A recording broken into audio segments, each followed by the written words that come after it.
Cruelty has a human heart, and jealousy a human face, terror the human form divine, and secrecy the human dress. The human dress is forged iron, the human form a fiery forge, the human face a furnace sealed, the human heart its hungry gorge.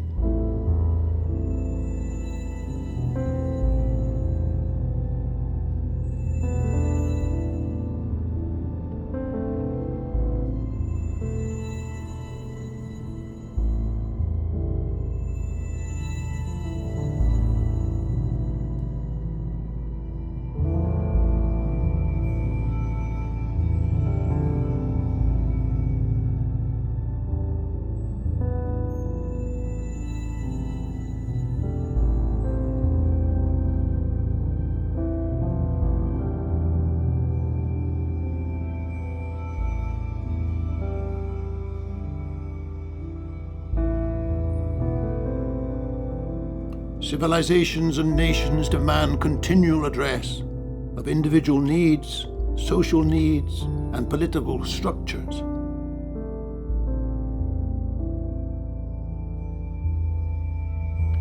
These demand reason, discipline, generosity, and vision. William Blake addressed these issues in his revolutionary times. We need to address them now in our Brexit age.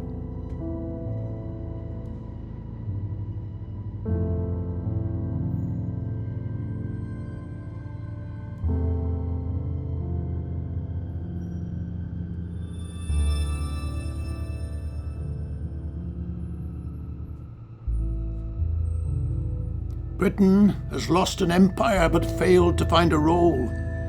The words of Dean Acheson, American Secretary of State half a century ago.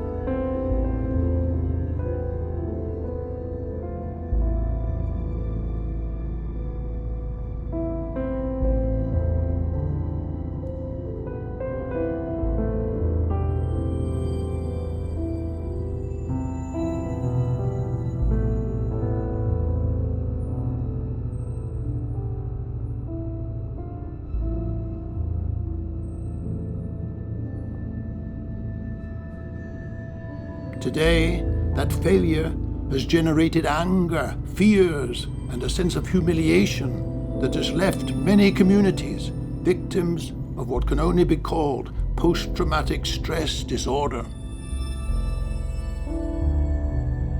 The result, Brexit.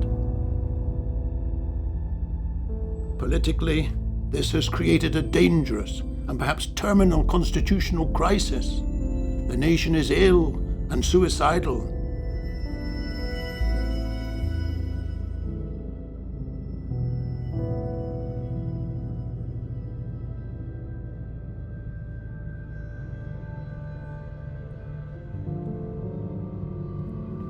O Rose, thou art sick.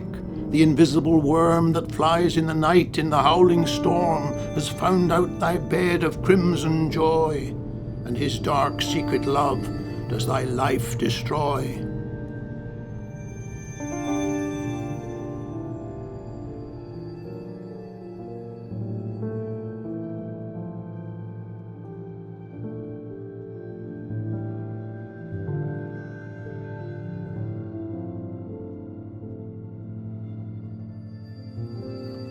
Britain as yet remains a complex, modern and law-abiding society.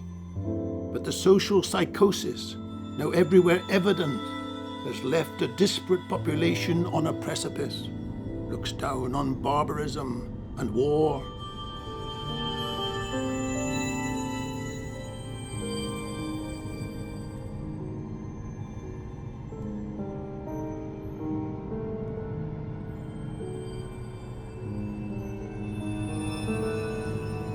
Civilizations end.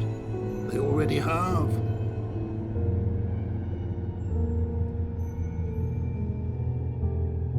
Where there is no vision, the people perish.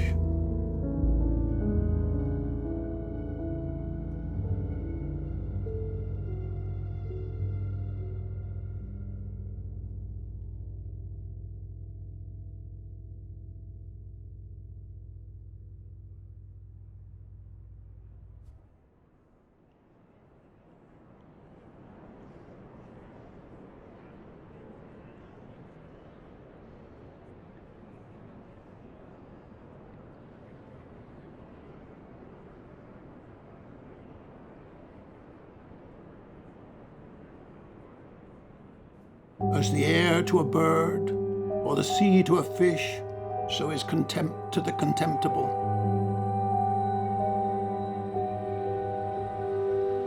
The crow wished everything was black, the owl that everything was white. The fool sees not the same tree as a wise man sees.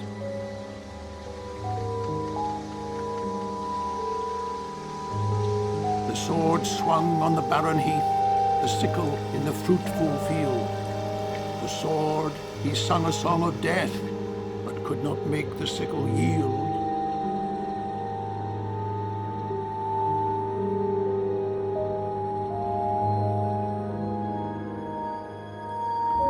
Loss of empire, mass immigration have left much of the British population seething. And modern education has nurtured a subjectivism that is proving increasingly socially destructive. Self-interest is all. Ethnicity, race, gender, orientation, accent, religion, sect, and sex drive behavior and the search for who we are. I want, me too, me too. These are not the cries of impoverished children, but the leaders of educated elites. And the BBC presents them as the moral giants of our day. Respect. The media give respect to inner city gang leaders, but ignore the assembly line worker, the sewerage workers.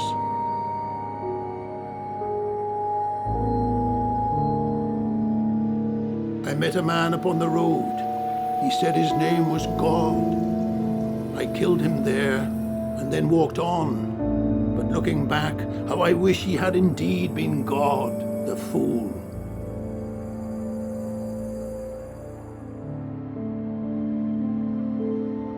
Historically, the fall of empires almost always leads to disaster.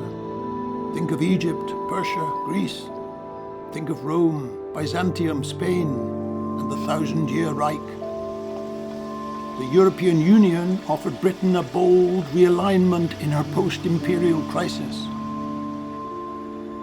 Unfortunately, the Brexit vote looks set to return Britain like a dog to its vomit and catastrophe.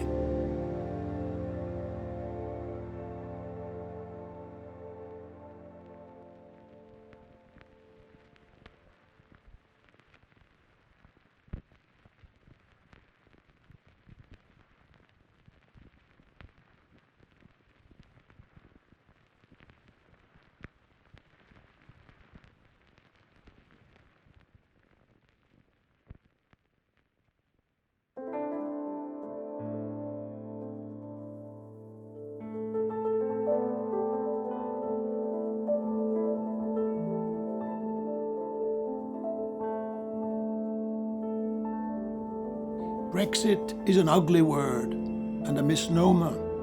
The one thing Brexit will do is to break Britain up. Whether England herself will also subdivide is an open question. Democracy tied to narrow national interests can be as brutal as a dictatorship. Once the rat is out of the sack, who knows where it will run?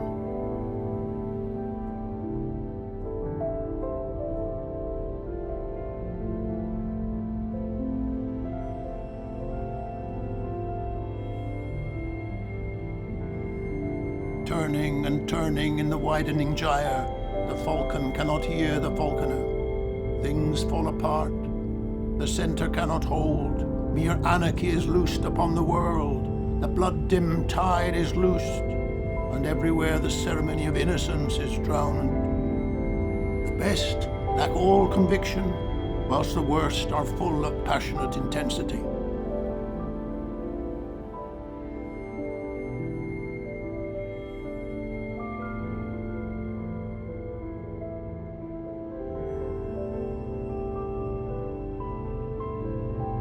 Great energies are released by barbaric freedoms, but barbarism is a baseline from which civilization advances, not something political leaders should cultivate.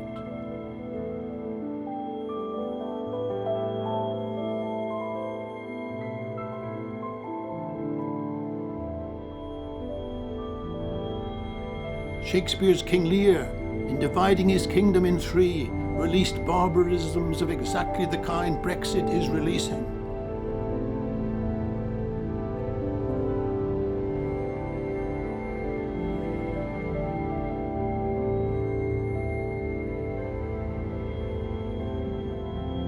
Humility, love, order were flung from the windowless dwellings of Lear's Britain, to be replaced by ambition, envy, hatred, lies, and much blood.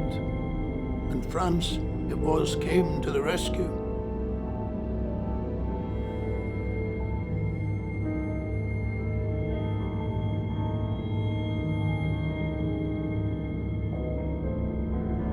Brexit is an unholy alliance cemented between Britain's deindustrialised working class and the daughters of every Colonel Blimp ever wanted to eat their cake and have it.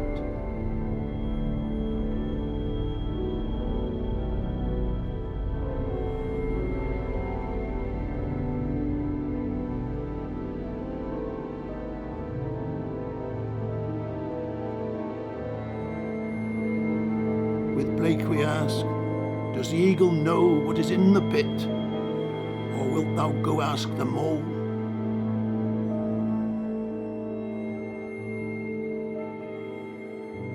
Sacrifice, service, community, neighbourliness, culture, science, environmental vision are now more than ever crucial at home and abroad.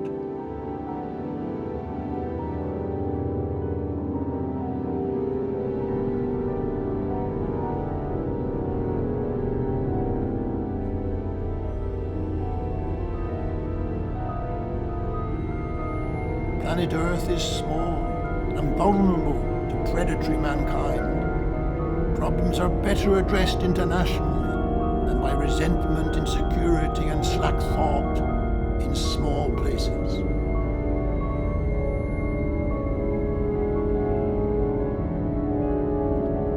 Brexit is a noose around the neck of the British people, and though Boris will make a jolly hangman, gallows humour is not enough. Get off me, get out of my flat, we want out, do or die. What a stale and what a tired phrase that is, do or die. Should we not ask Hamlet's question, to be or not to be? Let us heal and live, not do and die.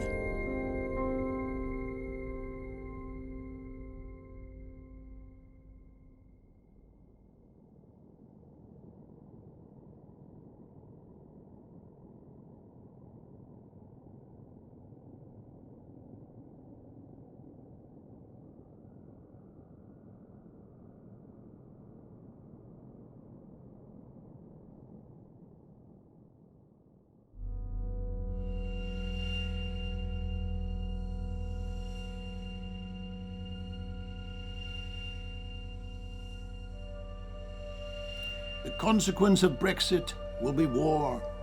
The only question is when and where and between whom. And will these wars be fought abroad or just here at home? Will they be surgical, like those we recently conducted in Serbia, Afghanistan, Iraq, Libya and Syria? Or will they be pit bull affairs of a kind not seen on mainland Britain for centuries?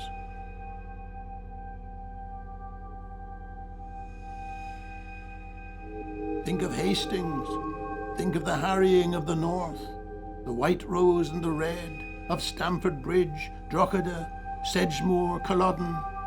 Look into the black hole of Calcutta and see Brexit illumined.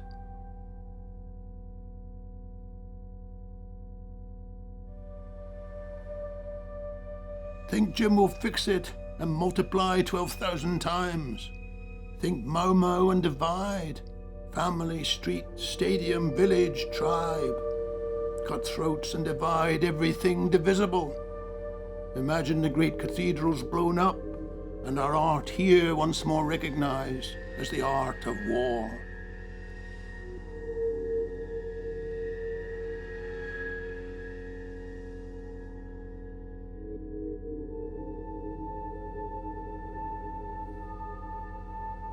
The Englishman's addiction to the art of war is biological, and Hazlitt got it right. Pain puts life in him, action, soul. Otherwise he is a mere log, the Englishman.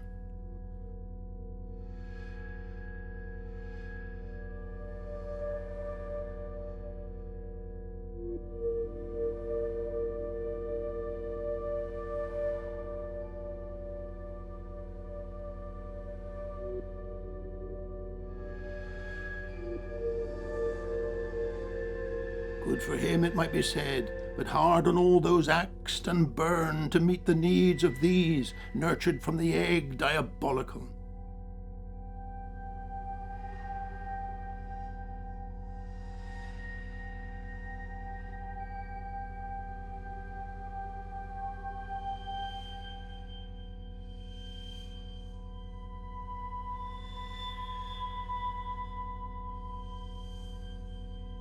War as revelation is one-sided wrong. And even if the art of war today, on land, on sea and in the air, is sanctioned democratically by MPs willing to suffer much, their suffering has been small compared with that to come.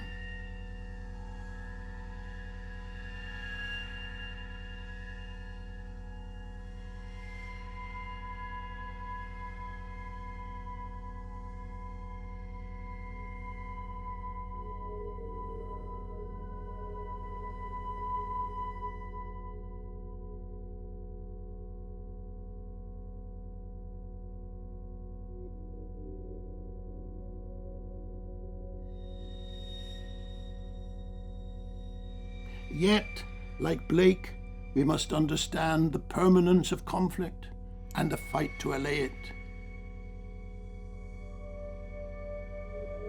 Without contraries is no progression, attraction and repulsion, reason and energy, love and hate are necessary to human existence.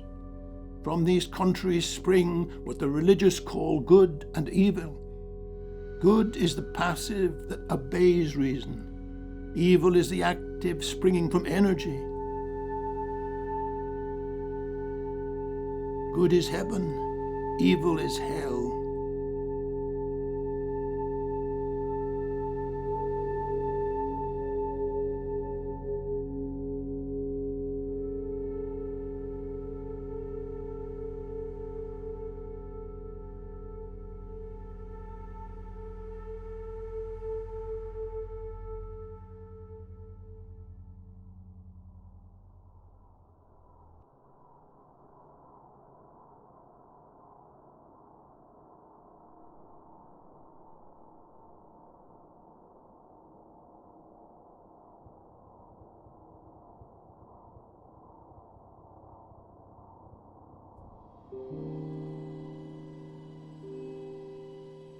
Look in the face of the Brexiteers.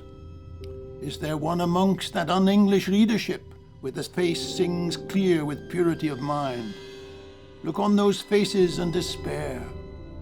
Windows of their soul, their eyes give all away. They would throw the learning of 5,000 years away, like a bint has served her purpose.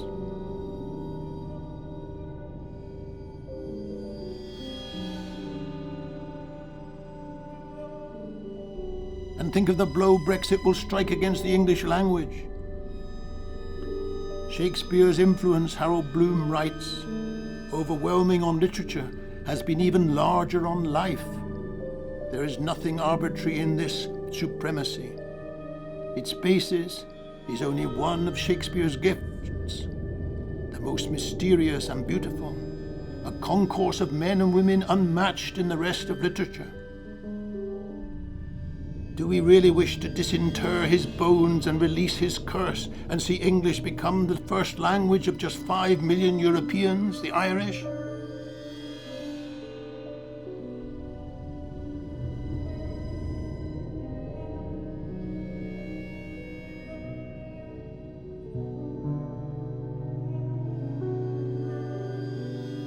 And think what harm Brexit will do to the creative and scientific life of Britain.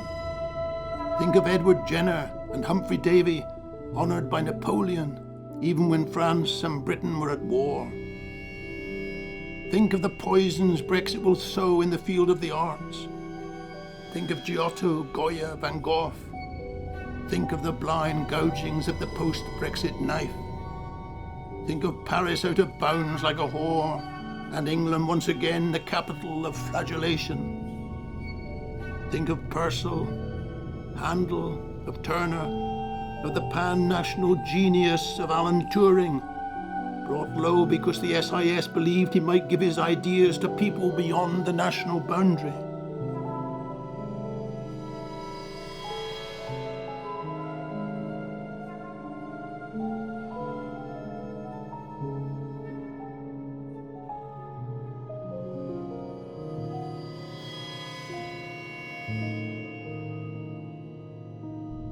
So let us embrace the death wish Brexit offers. Dip our hands deep in the coffers Boris and his minions proffer. Who cares if the children suffer? What the hell? We're here today and gone tomorrow. History is to Boris, a man who sees himself as destiny. He is a toff who loves to boast of how he used to hang and loaf about with pretty girls and swells, hunt foxes high upon the fells. He plays up and plays the game, and drunken seeks eternal fame, as Hitler did, and Rees-Mogg should. He boasts about his Turkish blood, and struts abroad as if he rules the waves, just like some strumpet's fool. He is a wag who likes to shag and snort cocaine, just like a lag. Vote Boris for away day fun, have a ball and shoot a gun. Boris would sell his mum for gain, smile and call her quite insane. If he thought she'd serve his purpose, he'd even mate her with the porpoise. Now Boris sits in number 10, Great Britain will break up again. Brexit will bring Great Britain war, much worse than any no-score draw. Boris will shake the nations up, and England drown just like a pup.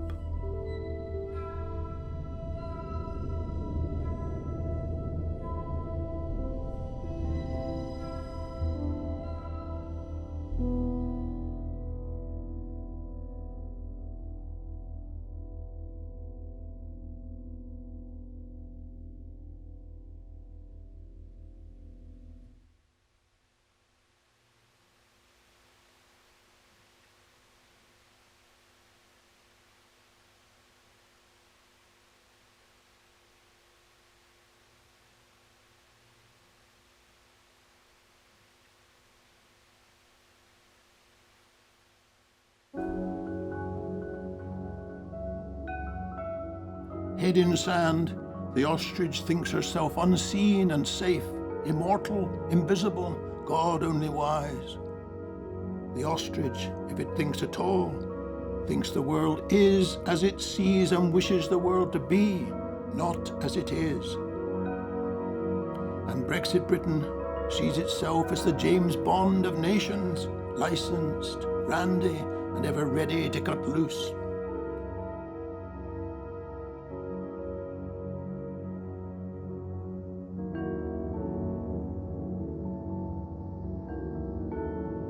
England will rise again. We've got the ships, we've got the men, we've got the women too. From Morecambe Bay to Plymouth Sound, football, fish and chips and warm beer are coming home. Great tapestries will be made, featuring St. George, Prince Charles, Camilla, Meghan, Harry's, Willie's, Ed Balls, David Davis, Liam Fox and Nigel Farage. All hands sewn by youth groups, women institutes, and auction for charities. Fake news, will be enshrined in law, wish fulfillment given head by ambitious reporters greasing the media pole.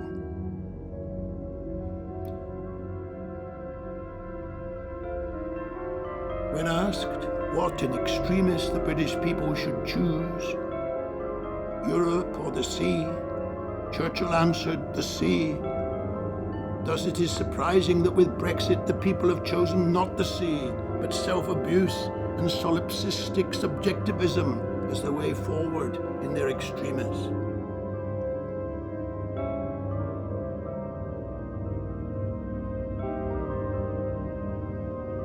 Courage is something many Brexiteers have in abundance, but nothing can justify the courageous destruction of a people and a great nation.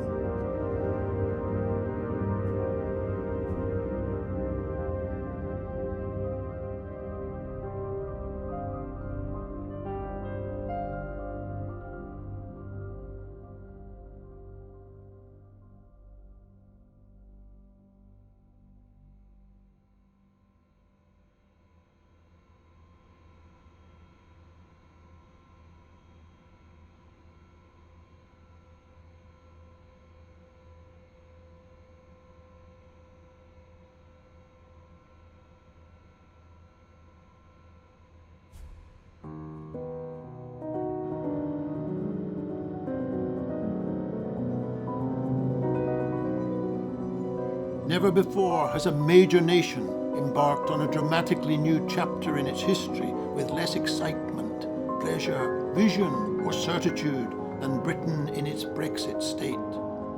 Pub talk is where we're at. We see a world in our mobile phone and any smaller thoughts impossible.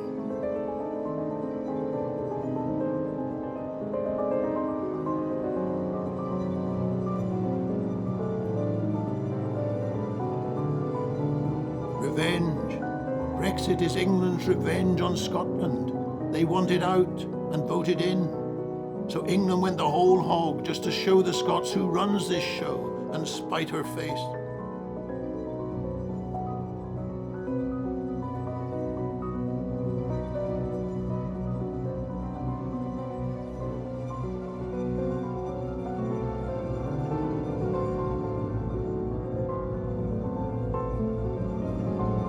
A 1,000 years of hereditary servitude remained acceptable to the mass of the English people when fortified by participation in the evolving life of a nation buoyed up by progressive political achievement, technological developments, and the expansion of an astounding empire. But since that continuum began to disintegrate, and the bulk of the population found itself facing brick walls of deindustrialization, consumerist market forces, and positive discrimination, acceptance turned to rage, and the European Union was set up as the acceptable target for popular anger. The Brexit vote was a felt response, but the consequences look set to undermine the nation's very ability to recharge, reconstruct, and reunify itself. And it is the poorest and most deeply wounded communities in the old agrarian and industrial heartlands and the inner cities who will bear the brunt of future hardships.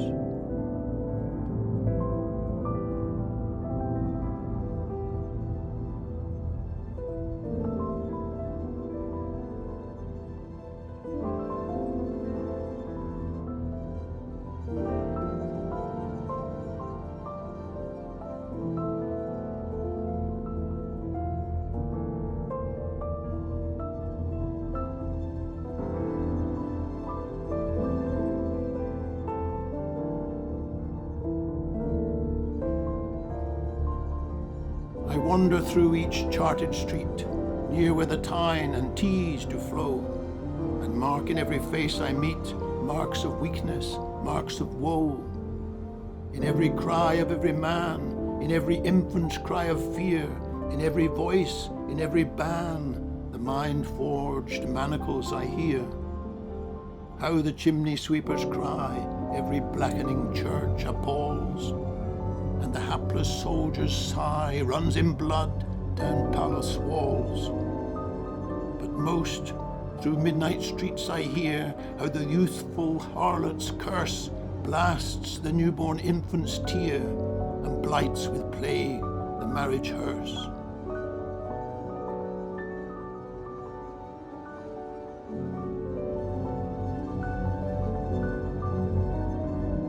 Marriage in Blake's time could be a curse, particularly for women, but today things have changed, and Britain's relationship with Europe is not one even of marriage.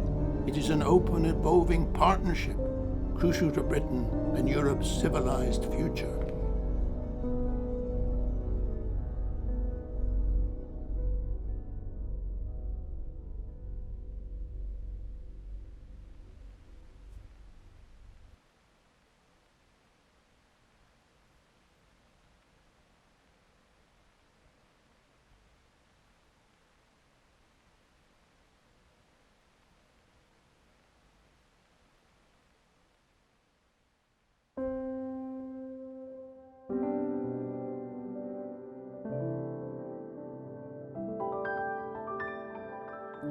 Responsibility for the disgrace of this nation must squarely be laid at democracy's door. One law for the ox and the ass is oppression. That's William Blake again.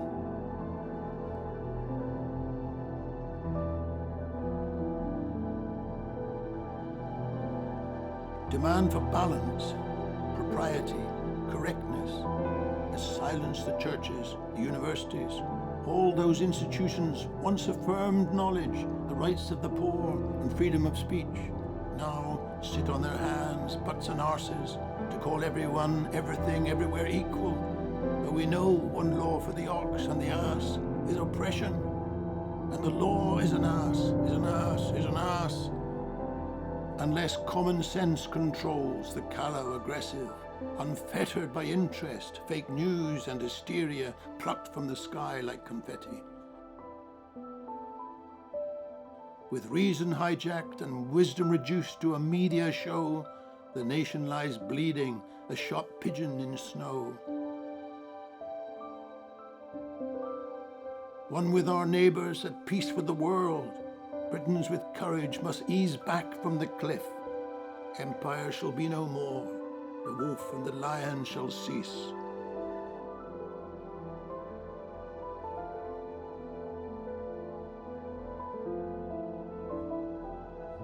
In the spring of 1941, Hamish Henderson, a great William Blake enthusiast and a friend of mine, wrote a poem which describes a night of bombing during the London Blitz.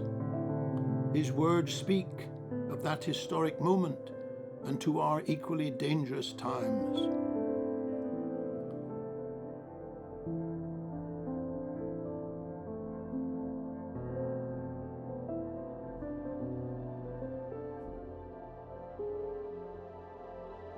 Dark streets to go through, in nights debauched of quiet. Dark streets blazing like an auto-da-fe, till cease, well after dawn, the bombers roar and riot, and the city, in daylight's drawn and haggard relief, shifts on its side to sleep for half an hour, and then goes to work, not bothering to count the dead. Dopes, morons, mortal cousins, fools, heroes of heroes' flower. From my heart I say it, not minding what others said. We must carry through, in spite of murderous men. In the fable, God is murdered, but is born again too.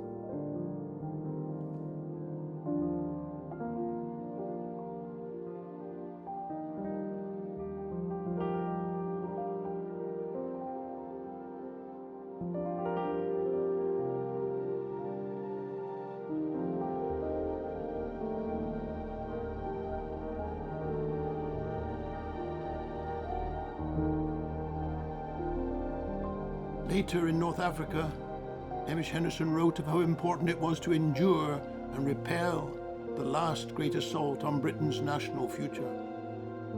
On the 5th of May 1945, at the age of 25, he took the surrender of Italy and Florence. Consequently, a new peaceful Europe was reborn, heroes of heroes' flower. Today it is Britain's duty to again stand with Europe. We did then, we must now.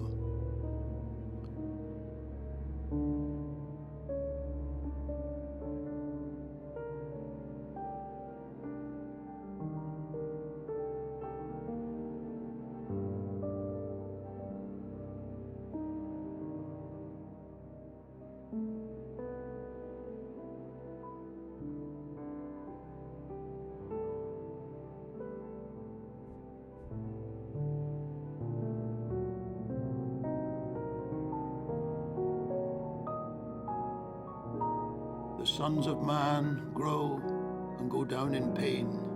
They kneel for the load and bow like brutes, in patience accepting their burden, the pain, fort and dower. Out of shuttered Europe, not even a shriek or a howl for its doomed children is heard through the nihilistic wind voice. Tomorrow's victors survey with grief too profound for mere lamentation their own approaching defeat, while even the defeated await dry-eyed their ineluctable triumph. Cages are crammed. On guard crouch the fearful oppressors and wait for their judgment day. Therefore, recollecting the ice-bound paths, and now this gap in the minefields, through which from one side or the other all must pass, shall I not speak and condemn? Or must it always seem premature, the moment always at hand and never arriving, to use our rebellious anger for breaking the vicious fetters that bind us? Endure, endure. There is as yet no solution and no shortcut, no escape and no remedy, but our human iron. And this Egypt teaches us, that mankind, put to the torment, can bear on their breasts the stone tomb of immolation for millennia. The wind, we can build our cairn.